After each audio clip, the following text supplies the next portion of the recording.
I was driving alone. The car itself was a statement. Long headlights slicing through the darkness, the engine growling like a caged beast. Night had swallowed the highway. Route 66 stretched endlessly, a silver ribbon of asphalt, neon flickering like distant eyes in the black. All I needed was one thing: gas and coffee. But everyone whispered about that gas station. An old shell, abandoned yet alive, where truckers and lost wanderers linger. Rumors, whispers, shadows moving just out of sight. I decided. I had no choice. I drove in. I drove closer. The gas station was bright, too bright. One lonely pump silently filled cars. The store was closed, yet lights spilled out, casting strange shadows. A warning alphabet painted across walls. No people. But cameras blinked like eyes. I didn't like how the light reflected off the sides of my car. The air smelled of gasoline and something else. Something old, like tobacco smoke and dust. I parked.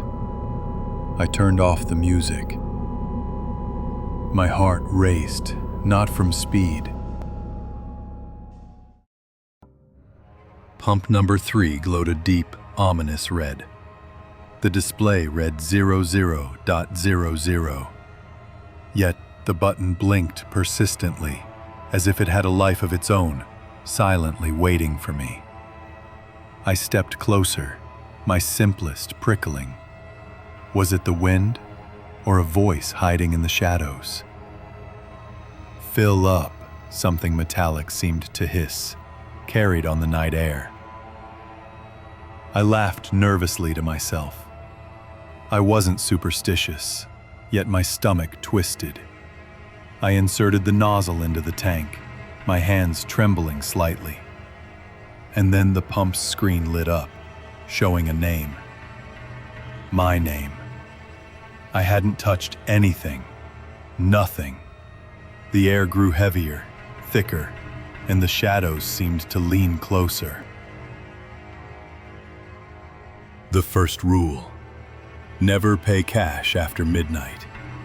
Cash is an invitation. The camera watches every movement when you wait for change, its red eye unblinking. Reflections on metal surfaces twist in the shadows. One trucker dared to pay with cash.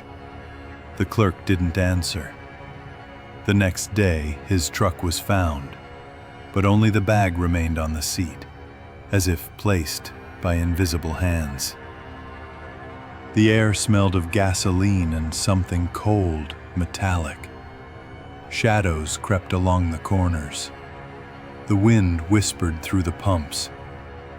Every corner felt alive. You were not alone. Something watched. Something waited. The store was open, but empty. Dusty shelves lined the walls, and the coffee machine blinked ready, yet emitted an unnatural hum. A television in the corner played an old gasoline commercial, but the screen in the other corner was not advertising. Faces, countless faces, flashed in slow motion, like frozen passengers from a long-forgotten show. They all stared directly at the camera, and at me. I took a cup of coffee, its taste metallic, not coffee at all. In my hand was a piece of paper with the word "stay." I threw it away. It returned to the table, as if pulled by some unseen magnetic force. The second rule: free things are a trap. A souvenir, a promotional keychain, a coffee coupon. None of it is a gift. Every free item is a mark. One guy took a free keychain. A week later, his belongings were found meticulously arranged at pump number 3. The keychain hung on a hook, and it moved on its own, whispering, swaying slightly as if alive. The air felt colder near the pump, shadows stretching unnaturally. A faint metallic whisper accompanied the movement, like the objects themselves were watching, judging, waiting. I saw him in the reflection of the store window.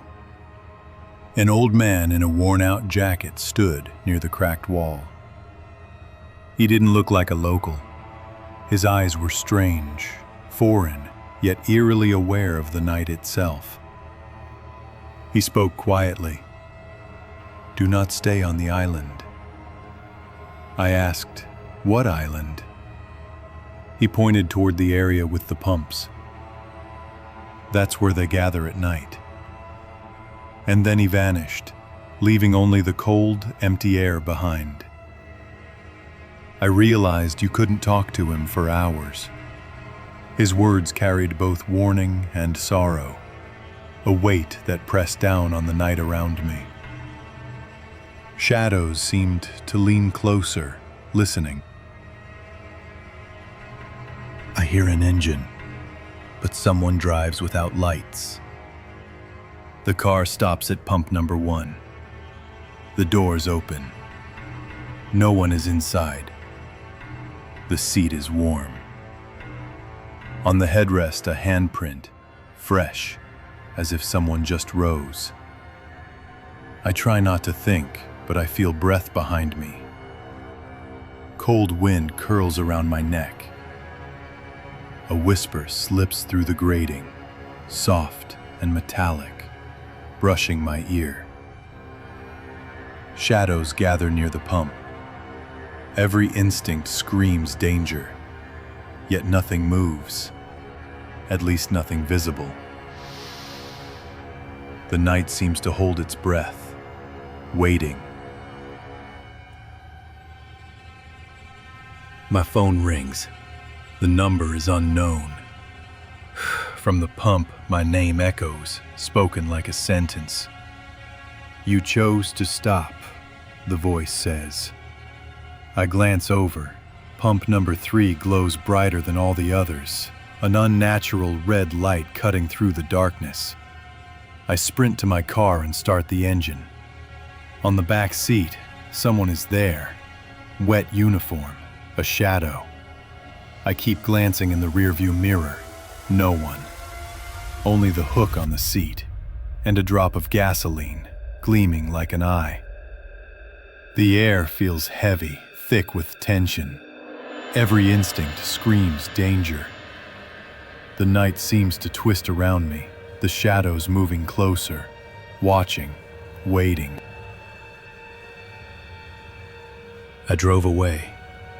The engine roared, the gauges fought for control. I pushed the car to its limits, racing until I hit the open highway.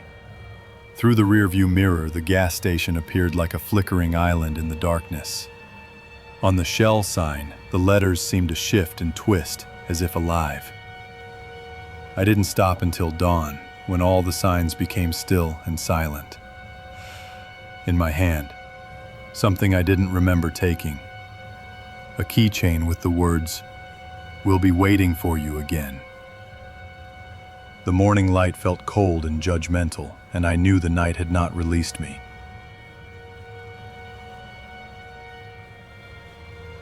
If you ever see this Shell on Route 66, drive past it. If you've already stopped there, let go of the keys, hold the wheel tight, and don't look back. Subscribe. Leave a comment. Has anything like this ever happened to you? And remember, night stops aren't for everyone.